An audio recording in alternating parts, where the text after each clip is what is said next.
முதலமைச்சர் ஸ்டாலின் அவர்கள் வந்து இப்போ மறுபடியும் ஜெர்மனி கிளம்பி பல்வேறு அந்த முதலீடு ஆளர்களெல்லாம் போய் பார்த்து அதுக்குண்டான வேலைகள்லாம் செய்ய போகிறாங்க.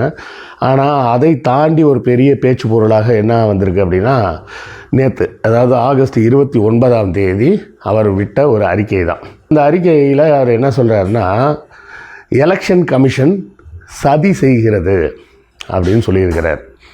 அதாவது இவ்வளோ நாள் நம்ம பேசிகிட்டு இருந்ததெல்லாம் என்ன பேசிகிட்டு இருந்தோம், இவங்க வந்து ஓட்டை மாற்றி போட்டாங்க. அந்த மகாதேவபுரா கான்ஸ்டியூன்சியில் ராகுல் காந்தியை வந்து தெளிவாக எடுத்து கொடுத்தாரு பார்த்தீங்களா, எத்தனை வகையாக ஏமாற்றினார்கள். ஒரே நபர் 6 பூத்தில் போய் ஓட்டு போட்டது, ஒரே பெண்மணியின் புகைப்படத்தை வச்சு வேறு வேறு வாக்கு அடையாளங்களை கொடுத்தது, ஒரு வீட்டுக்குள்ளே 80 பேர் இருக்காங்க, 50 பேர் இருக்காங்க, 60 பேர் இருக்காங்கன்னு சொல்லி வந்த செய்திகள், 54 வயசு ஆளுக்கு 75 வயசில் பையன் இருக்கிறான் அப்படின்னு சொல்லி அப்படி தான் வந்ததுங்க. 54 வயசு ஒருத்தருக்கு பெரிய பையனோட வயசு வந்து 74 அப்படின்னு சொல்லி போட்டு வச்சுருந்தாங்க. அவருக்கு அந்த 54 வயசு ஆளுக்கு கிட்டத்தட்ட எத்தனை பிள்ளைங்க அப்படின்னா 50 பிள்ளைங்களாம். அதுலேயும் வந்து 74 ஆரம்பித்து கிட்டத்தட்ட 20 வயசு வரை ஆளுங்களை சேர்த்துருக்குறாங்க. அதுக்கு கம்மியாக சேர்க்க முடியாதுல்ல ஓட்டர் லிஸ்ட்டில்.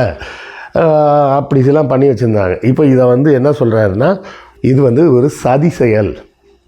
அதாவது குறிப்பாக பெண்கள் வாக்களிக்க மாட்டாங்க, யாதவ் இனத்தை சேர்ந்த மக்கள் வாக்களிக்க மாட்டாங்க, முஸ்லீம்ஸ் வாக்களிக்க மாட்டாங்க அப்படின்னு தேடி தேடி தேடி அவர்களின் வாக்குகளை நீக்கி இருக்கிறாங்க இந்த எஸ்ஐஆர் மூலமாக.